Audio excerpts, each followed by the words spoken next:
Do I really have to? Fine. Blue Beetle, the recent entry in the DC Extended Universe, and supposedly the first entry in James Gunn's DCU. Whether or not that will stand will depend on the box office, and that's not looking very promising.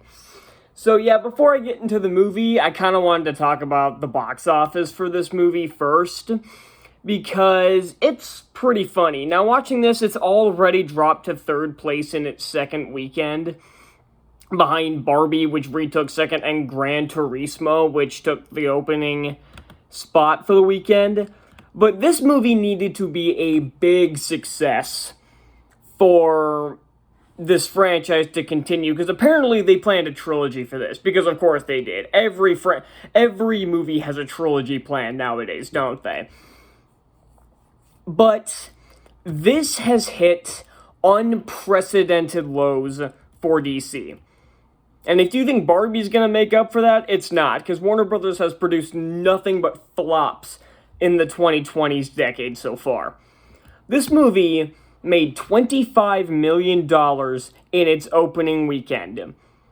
That is the second lowest of the DC Extended Universe, just beating out Wonder Woman 84.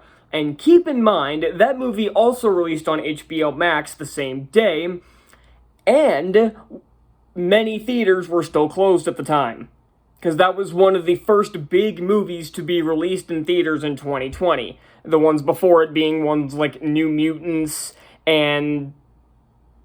what was that Christopher Nolan movie called? Tenet. Those are like the only other two big movies that got released to theaters that year, and they didn't do any better. So, technically speaking, even the Suicide Squad, which also released the same day on HBO Max and wasn't even in theaters that long, still managed a higher opening weekend than this movie, and it lost out to even Shazam! Fury of the Gods, which made about $30 million in its opening weekend. And I'm gonna say this right off the bat, no, this is not the worst DCEU movie, not by a long shot. It doesn't help that it has some really stiff competition. Hell, even The Flash, which came out just a few months ago, is far worse than this movie. But this movie pulled out probably the worst emotion out of me that you can get from the audience. It wasn't that I liked it, and I didn't hate it. I was not angry when I walked out of this movie like I was with The Flash. And that feeling was apathy. I could not have given less of a shit while watching the movie and after I watched the movie. Hell, right now I'm kind of monotone, I understand that, but do you expect me to have any emotions about this movie? This movie is nothing to me. Shazam! Fury of the Gods was a decent film. It's not one I'm gonna think about much, and I probably won't and maybe I'll watch one more time. I haven't since I saw it in the theater, but maybe I'll watch it one more time. And The Flash, I'm still pissed off about, and I will avoid watching again like the plague. This movie is nothing. I could have very easily just not watched this movie. Why did I watch the movie? Well, like I said a while ago, apparently I'm committed to watching every comic book film that comes out. But yeah, I could have very easily just not watched this, and I would feel no different. Again, this isn't like it's a god-awful trash fire like The Flash, or Zack Snyder's Justice League, or Batman v Superman, or Suicide Squad, or Wonder Woman 84. This is middle-of-the-road DCEU. Now, middle-of-the-road DCEU is still pretty bad, but it's just nothing to me.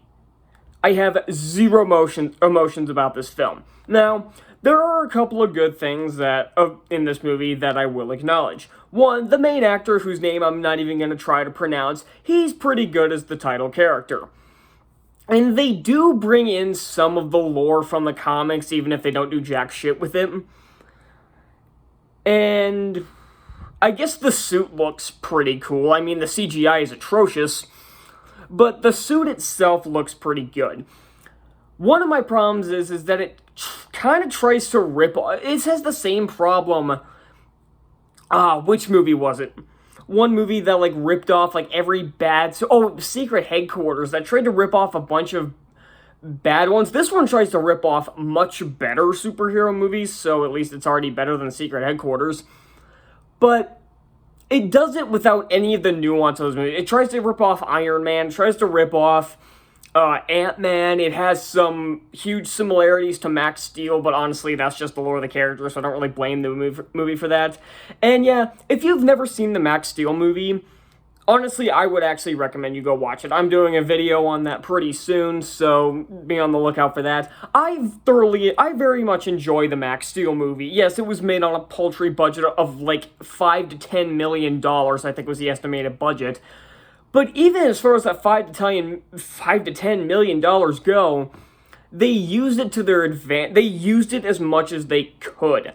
This movie had a budget of $120 million and actually looks worse. Unfortunately, despite the lead actor being pretty good in this movie, the rest of the cast isn't that great. George Lopez especially gets on my nerves. I've never thought he's that funny of a comedian. I mean, he's not a terrible comedian, but honestly, most comedians I don't find very funny anymore because it's all shitty political jokes.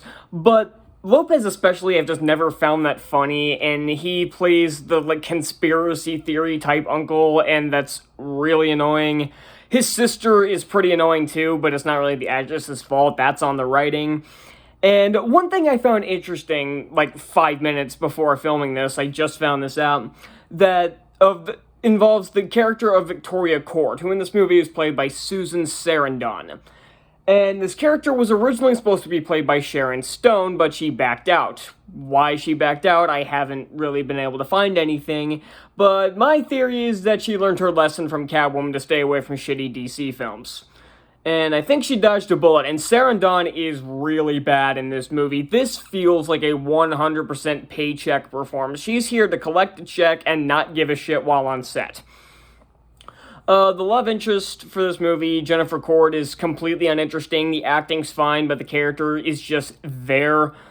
And for some reason, they have Becky G in this movie portraying, Kaji Da, I don't remember how you say it. And it's the entity that controls the Scarab, essentially. The little beetle thing, if you don't know. And this comes across actually like Karen from Spider-Man Homecoming. But that's where one of the similarities to Max Steel kind of came in. With the AI voice and the everything, it kind of felt like Steel, just not nearly as funny, and mostly because it has a much worse writer. Hell, the Max Steel movie was actually written by the guy who wrote Thor Ragnarok, so that tells you all you need to know. The action sequences are fine. They're a little... I don't know the word I'm looking for. I already used the word pedestrian for directing, but that's the best word to describe most of this movie. It's just fine. Or, like, it's not good. Like, this movie's not good. And again, back to the action sequences. They're okay. And I do like the creative ways they use, like, various weapons throughout his suit and everything, some of which they show off in the trailer.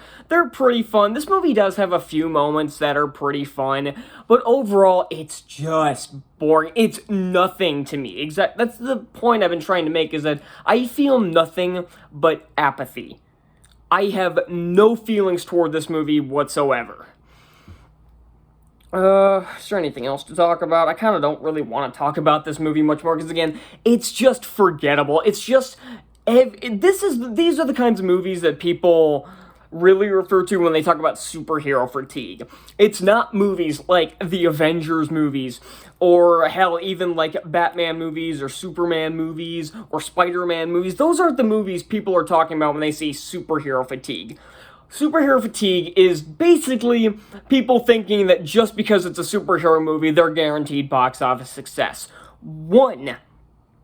Just one superhero movie has been successful so far this year, and that's Guardians of the Galaxy Volume 3. The Flash was a terrible flop. So was this movie. Shazam was a terrible flop. I mean, the movie wasn't terrible, but it was an extremely huge flop. Ant-Man and the Wasp: Quantumania was a disappointment. And all the animated direct-to-DVD DC movies have been bad. And Aquaman and the Lost Kingdom's tracking to be a flop as well. And honestly, I have no idea how the Marvels is going to do. Is it going to do well? I honestly don't think so. I think it's going to be pretty mediocre. just like the first movie, and it's not going to break $1 billion like the first movie did. I still don't know how the first movie managed to break $1 billion, but yeah, that's all I got. Just don't bother with this movie. Again, not because it's outright bad, but, well, one thing I will say, don't support this. Don't support the director. Let this movie bomb. He deserves to have this movie bomb, but that's not even the biggest point. It's that the point is this movie is just nothing. It felt like there was no passion behind this movie whatsoever, other than forcing some bullshit agenda into this movie, which I didn't even talk about because it's all over the marketing. Everybody knows about it. Everybody hates it, so I didn't even bother. So that's all I got for Blue Beetle, I guess. I'm going to go with a D+. Again, this is just an apathetic score, because if the people behind this movie don't care, why the fuck should I? I think I said that exact same thing pretty recently, but again, there's just no passion in Hollywood anymore. It's, can we make money with this? No? Well, put it out anyway. That's what Hollywood is nowadays. So that's all I got, and I'll see you next time. Bye.